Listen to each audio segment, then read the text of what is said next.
Day One wiped the grease from his hands and looked at the massive engine core he had just repaired.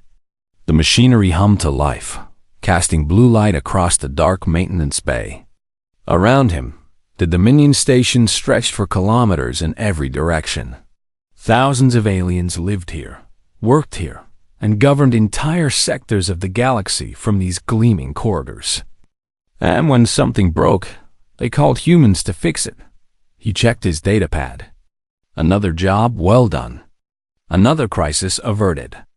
The cooling system would have failed in 6 hours, killing everyone aboard. But there would be no thank you, no recognition. Just another work order waiting in his queue.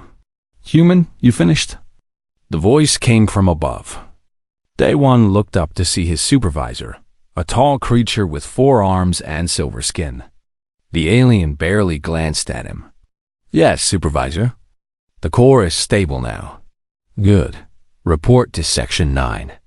Water recycling is malfunctioning." The supervisor turned and walked away, already focused on his data screen. Day One gathered his tools. 23 years he had worked on this station. 23 years of keeping the Dominion alive. He knew every system, every backup, every critical junction. Without him and the other human engineers, this place would fall apart in a week. But the Dominion would never admit that. On the other side of the station, Hannah sat in her laboratory, staring at the equations on her screen. She had done it. After months of work, she had solved the quantum entanglement problem that had puzzled scientists for decades. This discovery would revolutionize communication across the galaxy. Messages could travel instantly, no matter the distance. Her hands shook slightly as she prepared her report. This was it. This would finally prove that humans were just as capable as any Dominion species. The door slid open. Her supervisor entered, a being with too many eyes and a permanent expression of boredom. "You have completed the assignment?" It asked. "Yes, Supervisor.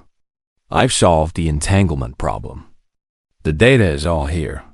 Hannah's voice carried hope she tried to hide. The supervisor took her datapad without looking at her. Its eyes scanned the information for barely a minute. "Adequate work. I will review this and present it to the council. You may begin the next project. But Supervisor, I should be there when you present it. I can explain that will not be necessary. You are dismissed." Hannah watched her supervisor leave with her life's work. She knew what would happen. In a few weeks, the discovery would be announced. The supervisor would take credit. Maybe Hannah would be mentioned as an assistant if she was lucky. Probably not. This was how it always went for humans in the Dominion. Across the sector, Taeshun guided his cargo ship toward a human colony world. The planet below looked tired. From orbit, he could see the mining operations that scarred the surface. Humans lived in small settlements near the mines, extracting rare minerals for Dominion factories. The work was hard and the pay was minimal. His ship carried food supplies and basic equipment. As he descended through the atmosphere, he passed over a Dominion district. Clean streets, parks with strange alien plants, buildings that gleamed in the sunlight. Then he crossed into the human zone. The difference was immediate. Gray structures, crowded housing, dirt roads. The landing pad was old, built by humans 50 years ago and never upgraded. Taeshun set his ship down carefully, avoiding the cracks in the concrete. A group of workers approached to unload the cargo. They looked exhausted. Taeshun recognized one of them, a young woman named Bara, who had worked here for 5 years. "How are things, Bara?" he asked as they began moving crates. She shrugged. "Same as always. The quotas went up again last month. We work longer hours now. But the Dominion says it's necessary for the good of the galaxy." Taeshun had heard this story on every human world he visited. Always more work. Always more quotas. Always more sacrifice. And always for the good of the galaxy. which somehow never included making human lives better. Any news from other worlds? The aura asked quietly. Taesung glanced around to make sure no Dominion overseers were listening. People are talking. Quietly. Nothing official. Baje nodded. She understood.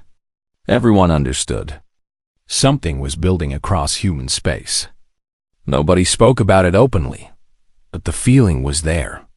A sense that things could not continue like this forever.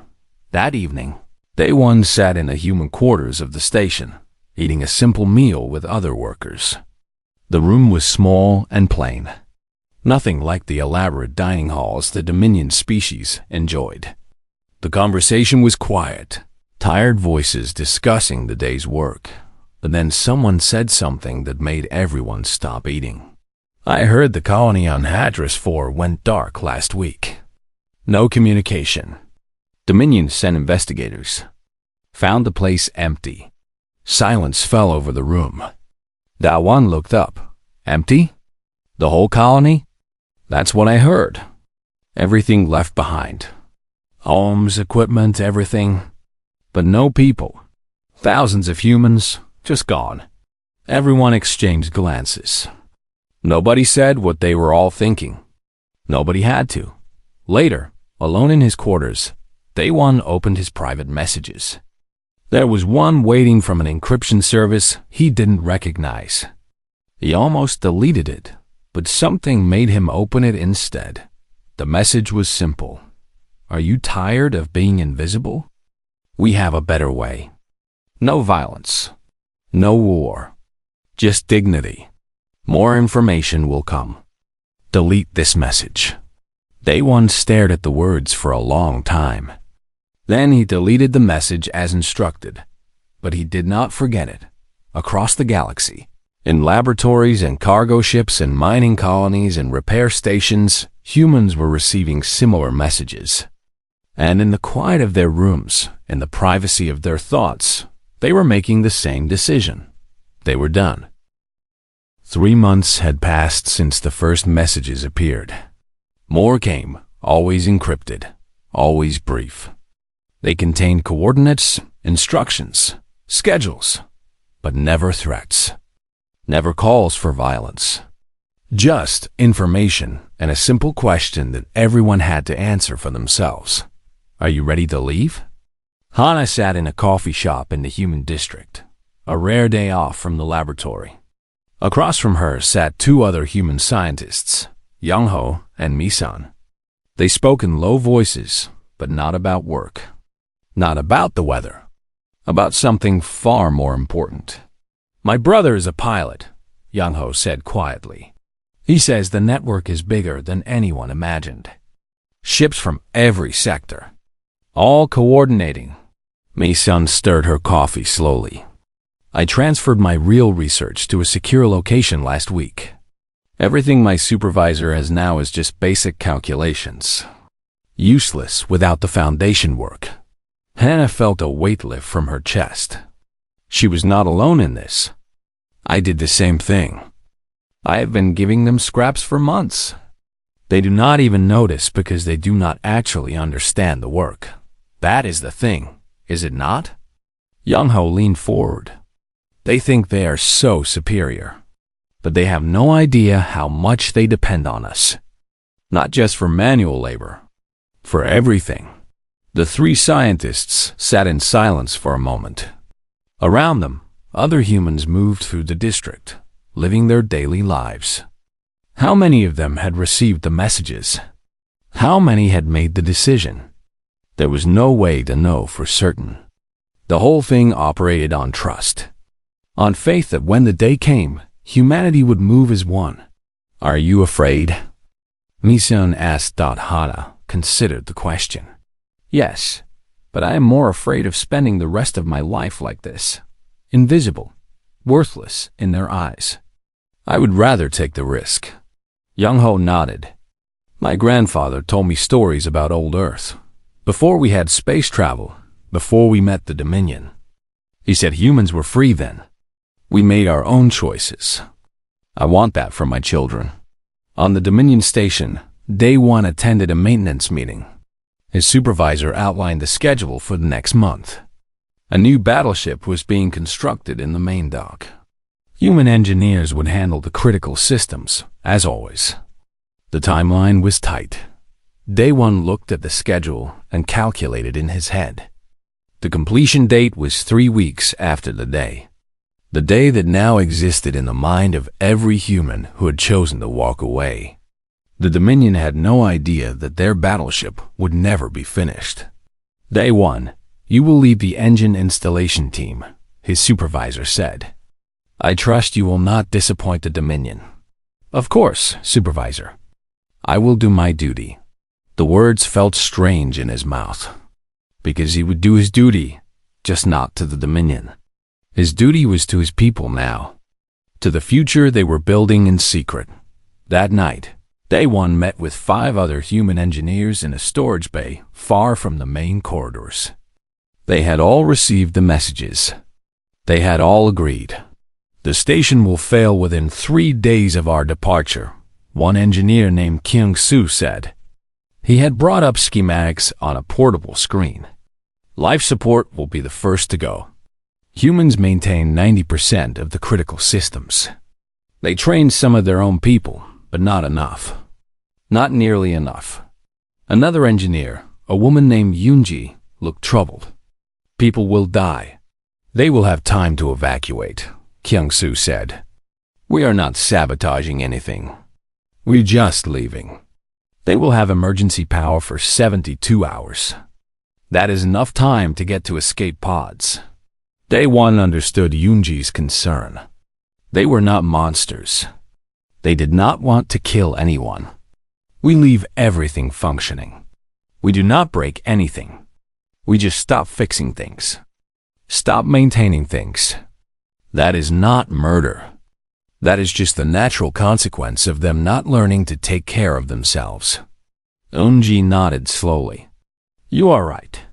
We have held their hands for 200 years. Maybe it is time they learn to walk on their own. Taesung's cargo ship docked at a space station on the edge of human territory. Officially, he was here to pick up a shipment of medical supplies. Unofficially, he was meeting with other captains to coordinate the final logistics of the departure. The meeting took place in a rented cargo bay, shielded from surveillance. 50 ship captains attended, representing hundreds of vessels. An old captain named Jin Woo stood at the front, outlining the plan. On the day, we all changed course simultaneously. No warnings. No explanations. The Dominion will try to track us, but we have the advantage. We know routes they have never explored. We have mapped systems they consider worthless. They will search for us and find nothing. A younger captain raised her hand. What about the colonies? How do we evacuate millions of people without them noticing? Jin Woo smiled. We do not evacuate all at once. We have been moving people for months. A few hundred here, 1,000 there. We tell the Dominion there are transfers to other work sites. They do not care where humans go as long as the work gets done. By the day, 70% of the population will already be in the new territories. The rest leave with us. Taeshung listened and felt admiration for the planning involved. This was not a rushed decision. Humans had been preparing for years, so quietly that the Dominion never suspected. Every cargo run, every transfer, every maintenance mission had a hidden purpose. They had built an entire shadow infrastructure right under the noses of their rulers. What about those who choose to stay? Someone asked. There will be some who do not want to leave. Jin Woo's expression became serious. We do not force anyone. This is about freedom, not control. Anyone who wants to stay with the Dominion can stay. But they should understand that things will be very different after we go.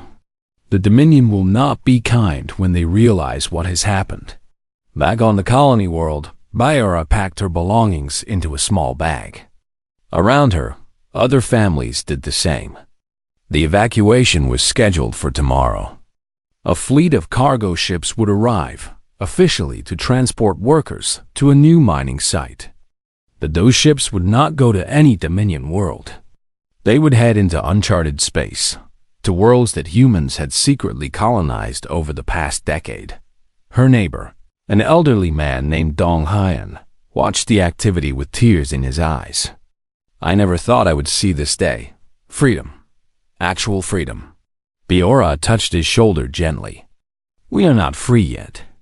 But soon. Do you think it will work? The whole plan? I do not know. But I know I cannot live like this anymore. None of us can. So we try. And maybe we fail. But at least we tried. Dong Hyan nodded. My children are already in the new territories. They sent me a message. They have a real home there. Not a worker barracks. A home. Across human space, similar scenes played out. Families prepared. Workers finished their final shifts.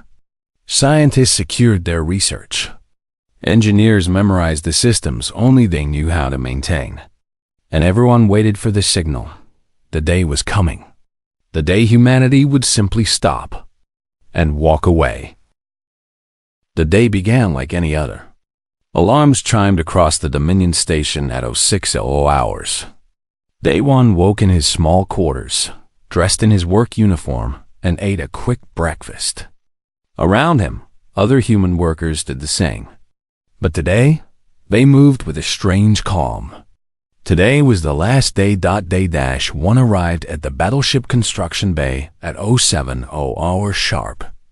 His supervisor was already there, reviewing work schedules on a datapad. The massive ship floated in the assembly dock half complete. Beautiful in its own way. It would never fly. Day 1. The power coupling installation must be completed today, the supervisor said without looking up. The council is visiting tomorrow to inspect our progress. I understand, supervisor. Day 1 picked up his tools and headed to his workstation. He had 1,800 hours to finish. Exactly 11 hours. The signal would come at 1,800 hours. Every human in the galaxy would receive it at the same moment, synchronized across all time zones and locations. He worked steadily through the morning, installing conduits, calibrating systems, making everything perfect. Because even on the last day, Day 1 took pride in his work. He was not leaving because he was lazy or incompetent. He was leaving because he deserved better. At 1,200 hours, he took his lunch break. In the human cafeteria, workers ate in unusual silence. Everyone knew. Nobody spoke about it, but the knowledge hung in the air like electricity before a storm. They exchanged small nods, brief smiles, silent acknowledgement. In her laboratory, Hana completed her morning experiments. Routine work, nothing special. Her supervisor had been excited lately because the council had approved her quantum entanglement research for implementation. They would announce it next week as a Dominion breakthrough. Hana's name would not be mentioned, but that did not matter anymore. She carefully organized her workspace.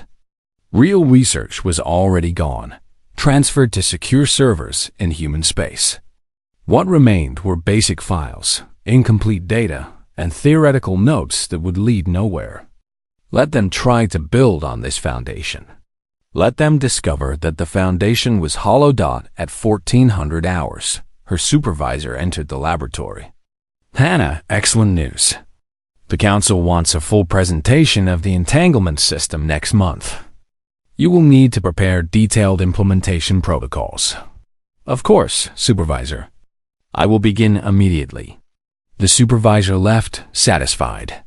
Hana looked at the time. 4 hours remaining.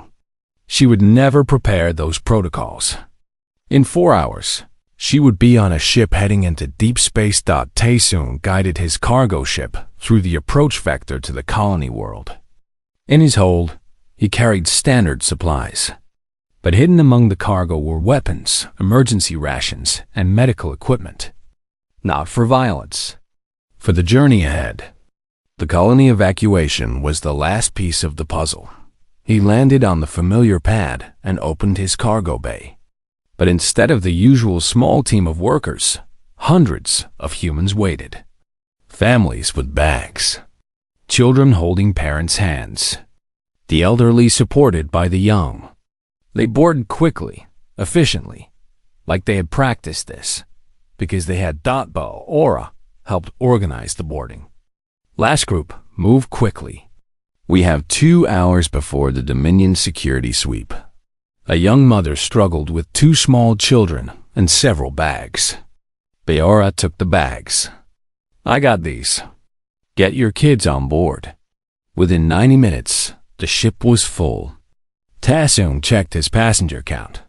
412 people. His ship was rated for cargo, not passengers. It would be uncomfortable, but it would work. He closed the cargo bay doors and filed a flight plan with station control. Cargo transport vessel requesting departure clearance. Transporting workers to Sector 7 mining operation. Clearance granted. Safe travels. The station controller sounded bored. They had processed hundreds of these transfers over the past months. They suspected nothing. Taesung lifted off and set course for the jump point. Once in hyperspace, he would change course. By the time the Dominion realized what happened, he would be long gone.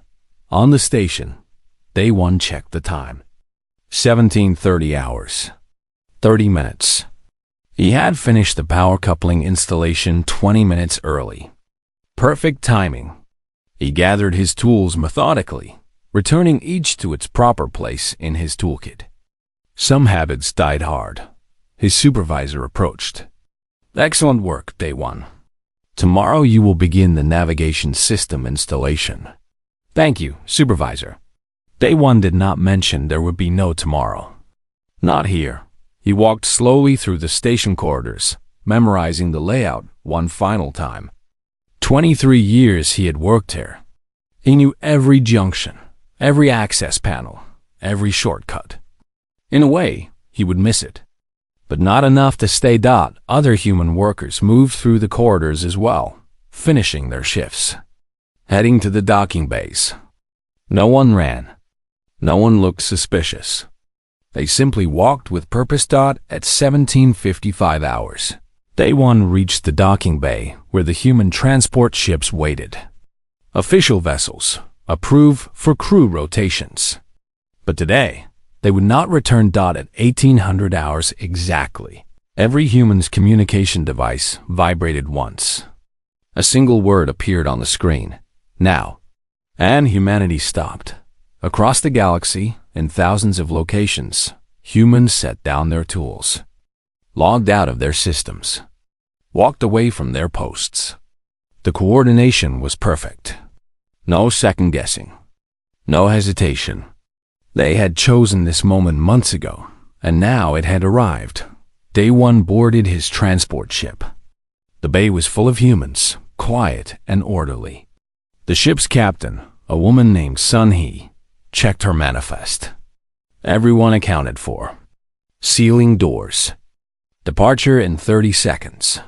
The Dominion Station's traffic controller contacted them. Transport vessel, you are not scheduled for departure until 2000 hours. Sun-hee responded calmly. Schedule change. Emergency crew rotation. Authorization code follows. She transmitted a fake code that would take them 20 minutes to verify. By then, they would be gone. The ship detached from the docking clamps and flew toward the jump point. Behind them, other human ships did the same. Cargo vessels, transport ships, private shuttles, all departing at once. In the station control room, alarms began to sound. Sir, we are detecting massive unauthorized departures. Human vessels across all docking bays. The station commander, a four-armed alien who had never learned the name of any human worker, stared at his screens in confusion. Stop them. Activate tractor beams. Sir, the tractor beams are offline. Maintenance systems show multiple failures. Then send security to the docking bays. Sir, the security doors are not responding. Access controls are locked. The commander felt the first stirrings of panic. What is happening? In the engineering section, Kyung-soo and the other engineers had made their final contributions before leaving. Not sabotage, just simple changes. Tractor beam power couplings disconnected. Security door authorization reset. Climate control schedules adjusted. Nothing violent. Nothing permanent. Just enough chaos to buy time. Hana sat in her transport ship and watched the laboratory district disappear below. Somewhere down there, her supervisor was probably just now realizing she had not returned from her break. In a few hours, they would discover her laboratory was empty. All her real work gone. Only useless fragments remaining. She felt no guilt. Only relief. Taesung's ship entered hyperspace, the colony world vanishing behind them. In the cargo hold, families held each other. Some cried. Some laughed. Most just sat in stunned silence, unable to believe it was really happening. A little girl tugged on Baora's sleeve. "Where are we going?"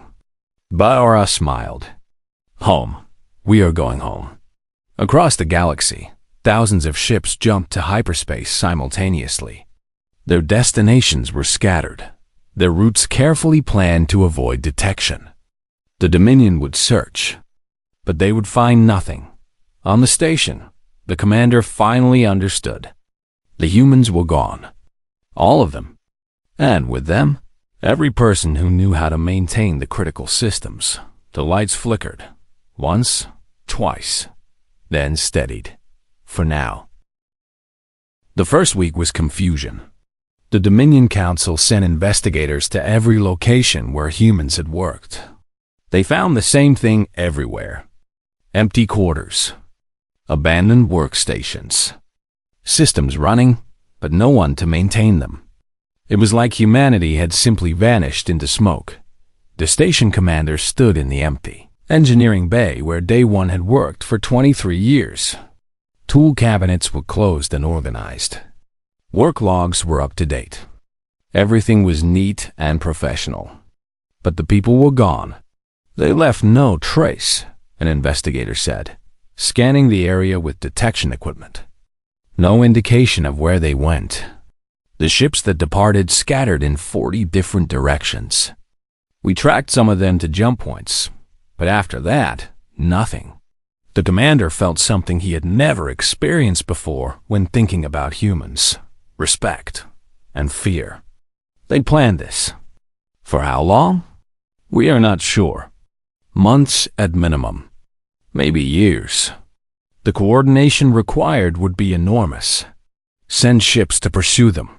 Offer them anything they want. Better pay. Better conditions. Just get them back. The investigator looked uncomfortable. "Sir, we do not know where they went." On the third day, the life support systems on the station began to fail. Warning lights flashed in corridors. Temperature controls malfunctioned. Air recycling slowed to dangerous levels.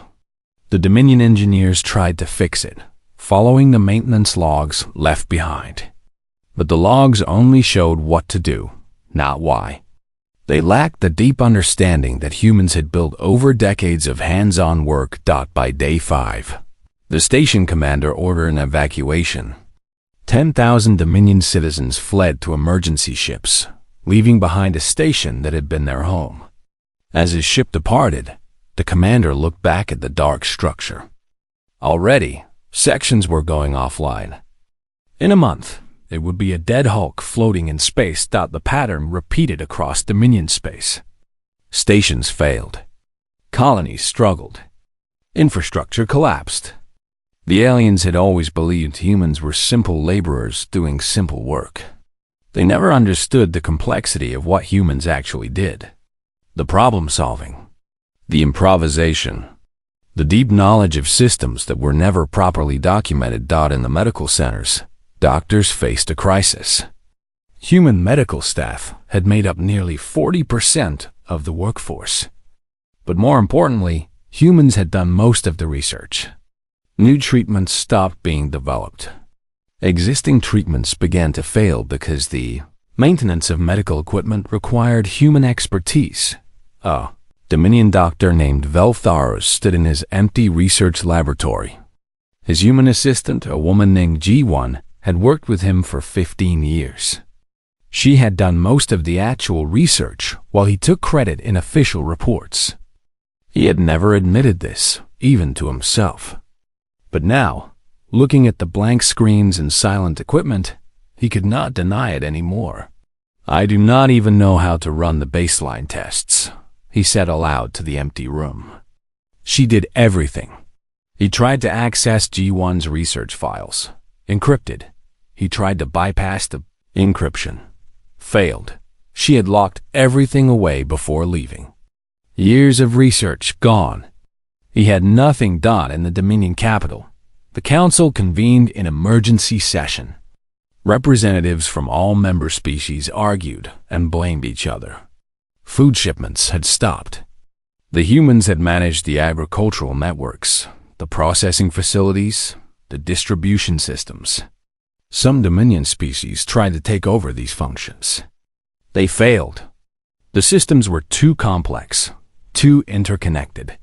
A council member named Nexorn addressed the assembly. "We need to face the truth.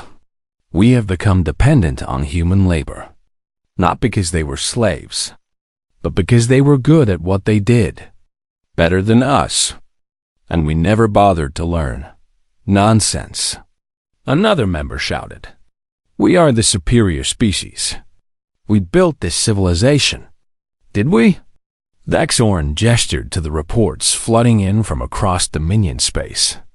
"We built the monuments, the grand structures. But who maintained them? Who kept them running? Who solved the daily problems that we considered beneath our notice?" The chamber fell silent. No one wanted to admit it. But the evidence was undeniable. By week 3, fights broke out over resources. Dominion species that had lived in harmony for centuries began to turn on each other. Some blamed each other for driving the humans away. Others blamed the council for not seeing this coming. Trade routes collapsed without human pilots and navigators. Economic systems crashed without human traders who had managed the complicated networks connecting thousands of worlds. A young Dominion trader named Kexalis had inherited his business from his father. For 30 years, a human named Sangu had actually run the business while Kexalis attended parties and enjoyed the profits. He had never bothered to learn the details. Why would he? Sangu handled everything. Now Kexalis sat in his office, surrounded by data he could not interpret. Trade contracts he did not understand. Shipping schedules that made no sense. He tried to contact business partners, but they were dealing with their own crises. His company, worth millions, was now worthless. Because the one person who knew how it actually worked was gone. The Dominion tried to send diplomatic missions to find the humans. They broadcast messages across all frequencies. "Come back. We will negotiate. We will give you equal representation. We will improve your living conditions. Just come back." Silence was the only answer. Some Dominion citizens began searching abandoned human quarters, hoping to find clues about where they went. They found personal items left behind. Photos of families, books, simple mementos. But no maps, no coordinates, no hints. In one human quarter, a Dominion scientist named Raxion found a small plant in a window. A human plant from Earth. Someone had been caring for it for years. It was still alive, still green. Raxion stared at it for a long time. "They did not leave in anger," he said to his companion. "Look, they even watered the plants before they went. They just left, like they were going on a trip and would not be coming back." By month 2, sections of the Dominion were experiencing food shortages. The sophisticated agricultural systems built by human engineers were failing. Dominion species tried to grow food using traditional methods, but that could not feed billions. Rationing began. Then protests. Then riots. The council met again, but this time the mood was different. Desperation had replaced arrogance. "We need them more than they need us," Dexorin said.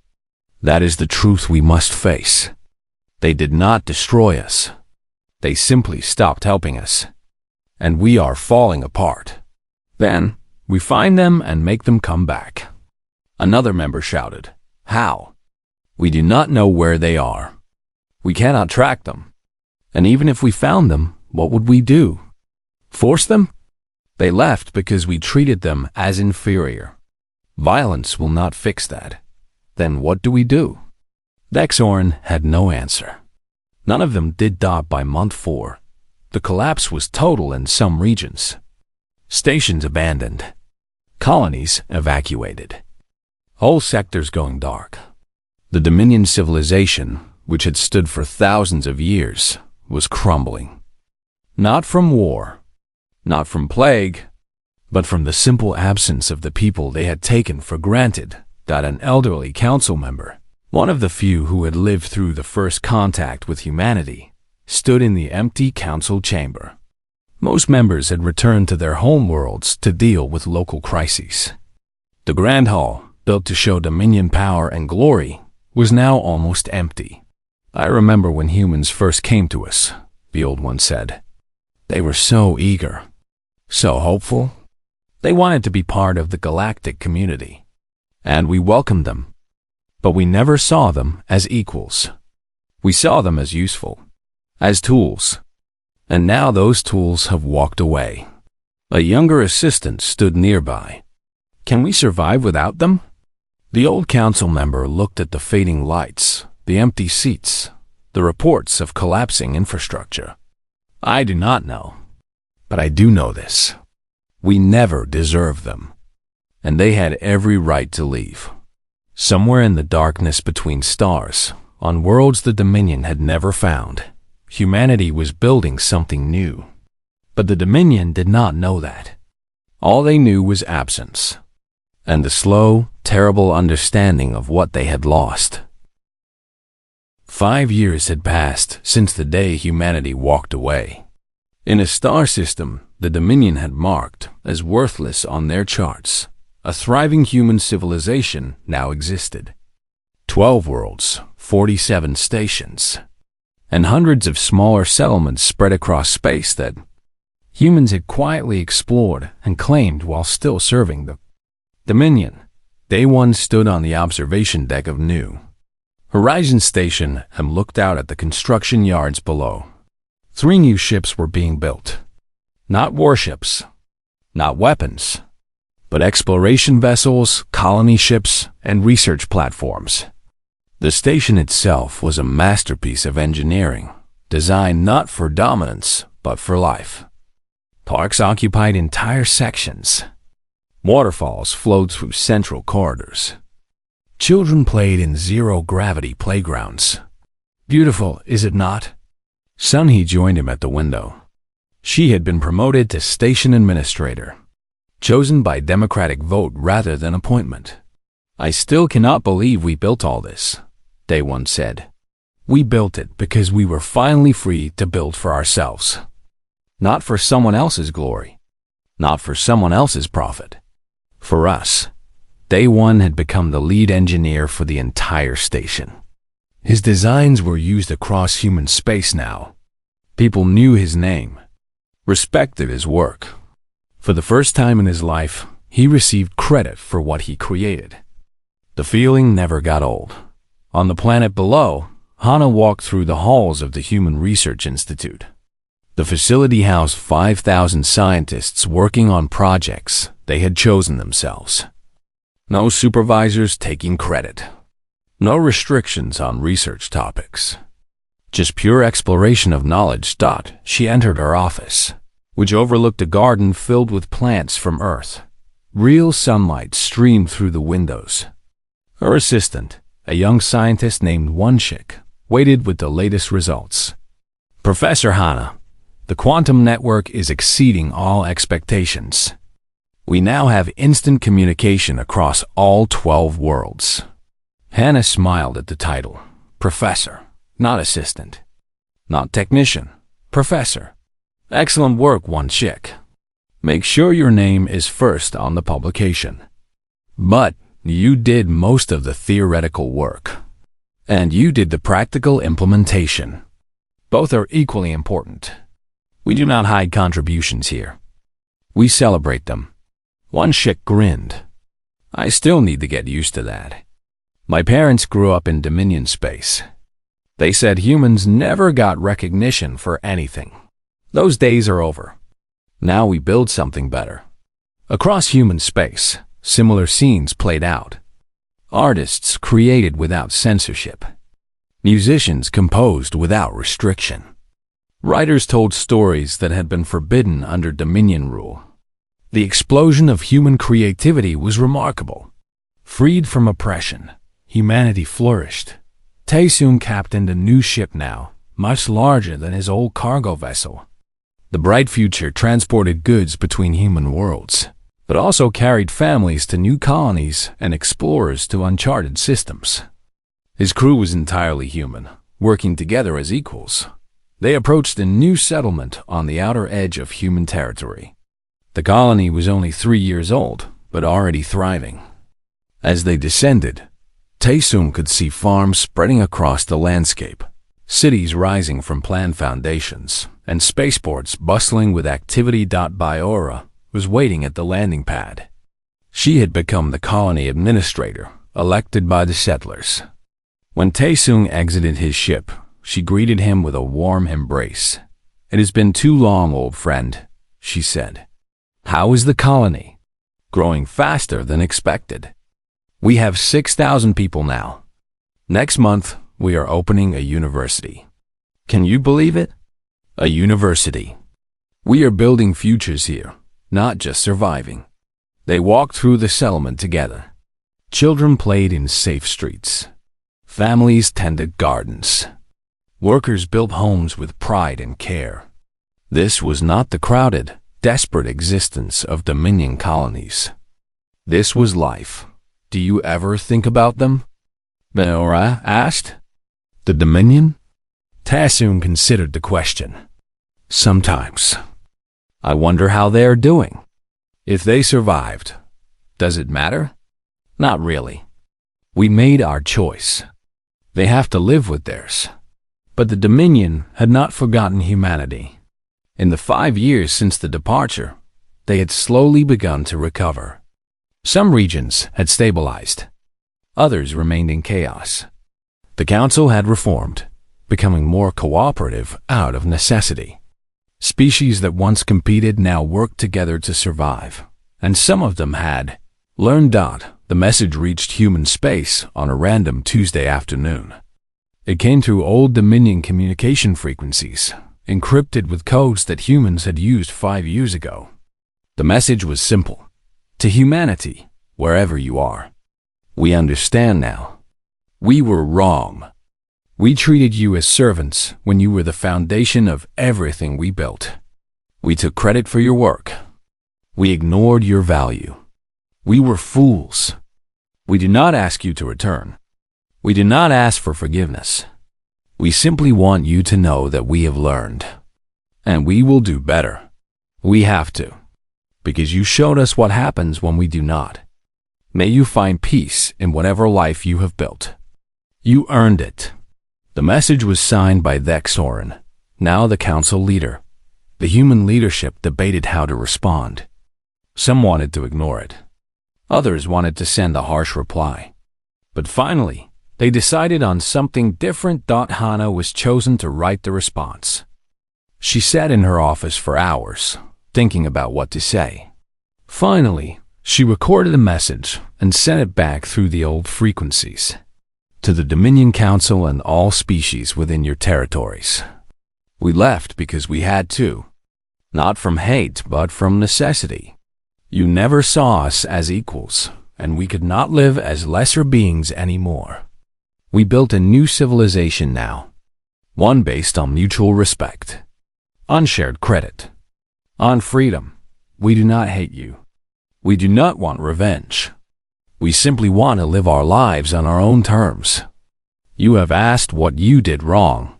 We will tell you. You believed that power gave you the right to take without giving. That superiority meant you did not need to say thank you. That some people existed to serve, while others existed to be served. These beliefs were wrong. All people deserve dignity. All contributions deserve recognition. All beings deserve the freedom to build their own futures. We hope you have learned this. We hope you build something better. But we will not return to help you do it. That is your task now. Good luck. Along with the message, Hana attached visual records of human civilization. Images of New Horizons Station. Videos of thriving colonies. Data showing technological advances humans had made in just 5 years. Not as a taunt. As a statement of fact. This is what we built when you stopped holding us back. The message was transmitted, and then the channel was closed, permanently on the Dominion capital world. Dexorn watched the message with other council members.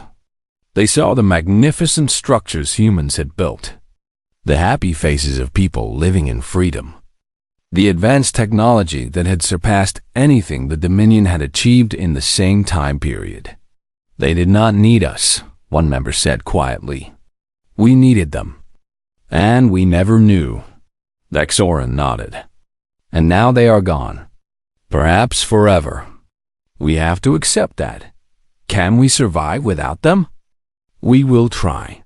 We have to learn the things they did. We have to value the contributions of all people, not just the ruling species. We have to become what we should have been from the beginning. A true cooperation, not a hierarchy. Will it work? I do not know, but it is our only chance. Back on New Horizons Station, Day One sat with his family. He had married Young Mi, an artist who designed the station's parks.